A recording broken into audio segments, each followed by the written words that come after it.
कि जहां भी पाकिस्तान का झंडा बलूचिस्तान में दिखेगा उसे उतार दिया जाएगा।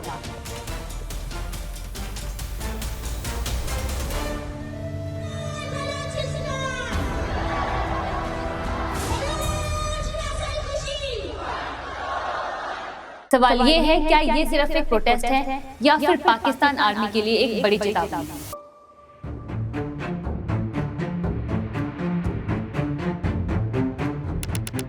14 अगस्त पाकिस्तान के लिए ये तारीख हमेशा जश्न की रही है, लेकिन इस बार इसी तारीख पर बलूचिस्तान ने इस्लामाबाद को एक संदेश दे दिया, हम आपके साथ नहीं हैं। एक तरफ पाकिस्तान अपना इंडिपेंडेंस डे मना रहा है, दूसरी तरफ बलूचिस्तान के 6 करोड़ लोग काले झंडे लहरा रहे हैं, काली पट्टियां बांध रहे हैं और सड़कों पर उतर रहे हैं। सवाल ये है, क्या ये सिर्फ एक प्रोटेस्ट है या फिर पाकिस्तान आर्मी के लिए एक बड़ी चेतावनी? नमस्कार दोस्तों, मैं हूं कल्पना वर्मा और आप देख रहे हैं बैठक। आज हम बात करेंगे उस पूरी घटनाक्रम की जिसने पाकिस्तान के 14 अगस्त के जश्न को बलूचिस्तान में मातम में बदल दिया। ब्लैक डे का ऐलान, सरहद में air strikes, shutter down strike और मुनीर शहबाज के सामने खड़ा हुआ एक नया सिरदर्द।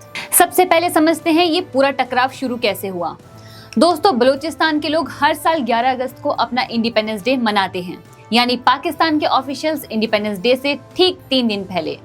ये तारीख कोई इत्तेफाक नहीं है, इसका सीधा संबंध 1947 के खनाटे ऑफ कलात से है, जब पार्टीशन के बाद कलात ने कुछ समय के लिए अपनी आज़ादी का ऐलान किया था। इससे पहले कि 1948 में पाकिस्तान ने इस इलाके को अपने में मिला लिया, तभी से बलोच नेशनलिस्ट ग्रुप इस दिन को अपनी असली इंडिपेंडेंस डे मानते आए हैं।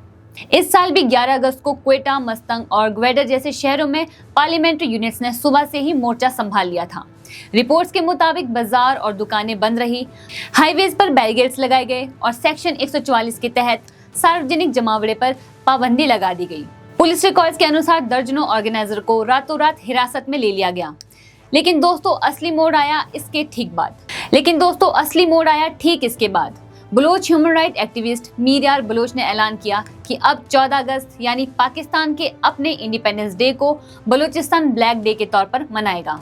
उन्होंने एक्स पर लिखा कि 6 करोड़ बलोच लोग, चाहे वो बलूचिस्तान में हो या बाहर, अपने घरों और शिक्षण संस्थानों पर काले झंडे लहराएं और काली पट्टियां बांधकर पाकिस्तान से अपनी असहमति जताएं। उन्होंने ये भी कहा कि जहां भी पाकिस्तान का झंडा बलूचिस्तान में दिखेगा उसे उतार दिया जाएगा, क्योंकि उनके मुताबिक बलूचिस्तान एक स्वतंत्र देश है और किसी और मुल्क के झंडे को वहां लहराने का कोई हक नहीं। दिलचस्प बात यह है कि सिर्फ बलूचिस्तान ही नहीं, सिंध में भी जय सिंध फ्रीडम मूवमेंट नाम के संगठन ने 14 अगस्त को डे ऑफ स्लेवरी घोषित कर दिया है। दोस्तों, ये समझना जरूरी है कि ये कोई नया पैटर्न नहीं है। हर साल 14 अगस्त के आसपास ऐसे प्रोटेस्ट कॉल आते रहे हैं, चाहे वो 2023 में हो या 2024 में। हर बार बलोच ग्रुप इस दिन को ऑक्यूपेशन के खिलाफ अपना विरोध जताने के लिए चुनते हैं और हर बार पाकिस्तान की सरकार इसे बाहरी साजिश बताकर खारिज कर देती है।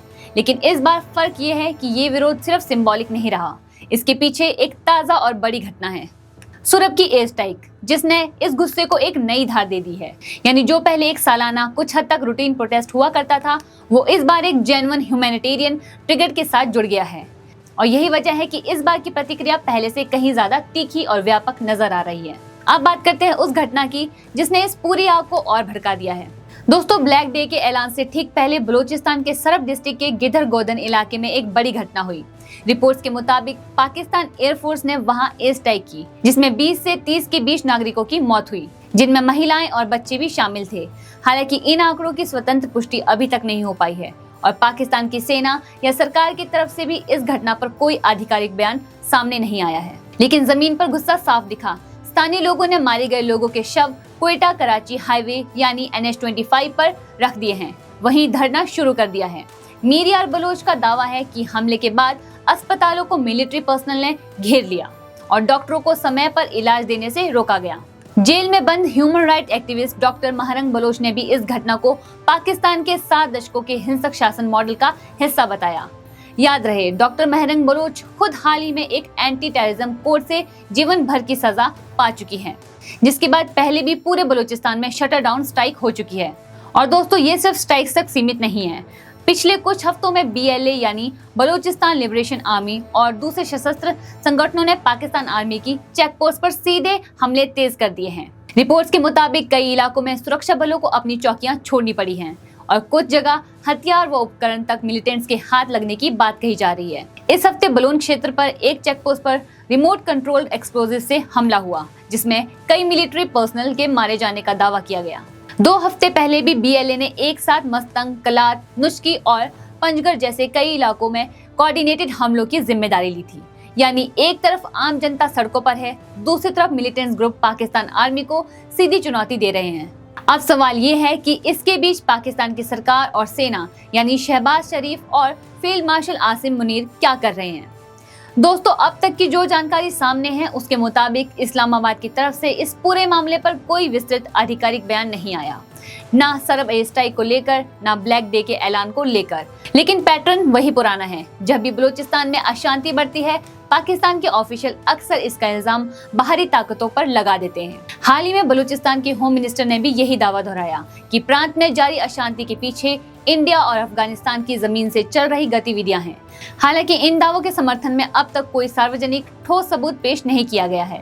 दूसरी तरफ बलोच नेशनल मूवमेंट यानी BNM ने सरब एयर स्ट्राइक को खुलकर वॉर क्राइम करार दिया है और यूरोपियन यूनियन से मांग की है कि वो पाकिस्तान का GSP ट्रेड स्टेटस निलंबित करे। यानी ये मामला अब सिर्फ बलूचिस्तान की सड़कों तक सीमित नहीं रहा, बल्कि इंटरनेशनल मंच तक पहुंच चुका है। सोचिए दोस्तों, एक तरफ पाकिस्तान अपने 14 अगस्त के जश्न में दुनिया को अपनी एकता दिखाना चाहता है और ठीक उसी वक्त उसकी सबसे बड़ी प्रोविंस उसके खिलाफ काले झंडे लहरा रही है और उसकी सेना की कारपेट बॉम्बिंग को वॉर क्राइम बताया जा रहा है।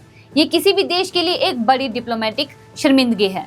और ये भी ध्यान देने वाली बात है कि ये सब उस वक्त हो रहा है जब पाकिस्तान आर्मी पहले से बलूचिस्तान में लगातार बड़े पैमाने पर ऑपरेशंस चला रही है। हाल में सेना ने अपने बयान के मुताबिक सिर्फ जनवरी से जुलाई के बीच 31,000 से ज्यादा मिलिट्री ऑपरेशंस प्रांत में किए जा चुके हैं। यानी एक तरफ सेना का दावा है कि वो काउंटर टेररिज्म कर रही है, दूसरी तरफ स्थानीय आबादी का कहना है कि ये सीधा उन्हीं के खिलाफ क्रैकडाउन है। इस सब का एक बड़ा असर चाइना पाकिस्तान इकोनॉमिक कॉरिडोर यानी CPEC पर पड़ सकता है। दोस्तों, ग्वादर पोर्ट इसी बलूचिस्तान में है और चीन ने इसमें अरबों डॉलर लगा रखे हैं। जब भी प्रांत में इस तरह की अशांति और चेकपोस्ट पर हमले बढ़ते हैं तो CPEC से जुड़े प्रोजेक्ट्स की सुरक्षा और उनमें काम कर रहे चीनी इंजीनियर्स की सेफ्टी को लेकर सवाल उठने लगते हैं। पहले भी बीजिंग कई बार अपने नागरिकों की सुरक्षा को लेकर चिंता जता चुका है।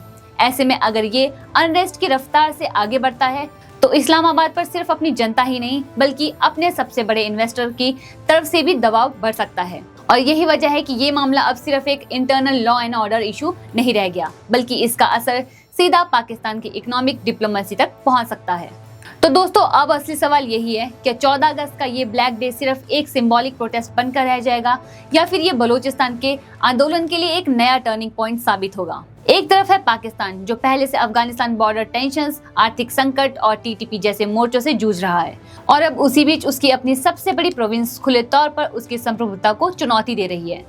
दूसरी तरफ है बलूचिस्तान की जनता जिसका गुस्सा अब सिर्फ बयानों तक सीमित नहीं रहा बल्कि सड़कों पर, चेक पोस्ट पर और अब इंटरनेशनल मंचों तक पहुंच चुका है। आने वाले दिनों में देखना ये होगा कि क्या इस्लामाबाद इन स्ट्राइक्स और ब्लैक डे के दावों पर कोई आधिकारिक जवाब देता है या फिर हमेशा की तरह चुप्पी और इल्जाम तराशी का पुराना पैटर्न ही दोहराया जाता है। आपकी क्या राय है? क्या बलूचिस्तान का ये गुस्सा अब एक बड़े बदलाव की तरफ बढ़ रहा है या पाकिस्तान इसे अपने पुराने तरीकों से दबा देगा? कमेंट सेक्शन में जरूर बताइए। अगर आपको ये वीडियो जानकारीपूर्ण लगी हो तो इसे लाइक करें, अपने दोस्तों के साथ शेयर करें और अगर अभी तक आपने बैठक को सब्सक्राइब नहीं किया है तो अभी कर लीजिए ताकि साउथ एशिया से जुड़ी हर बड़ी खबर सबसे पहले आप तक पहुंचे। मैं हूं कल्पना और आप देख रहे थे बैठक।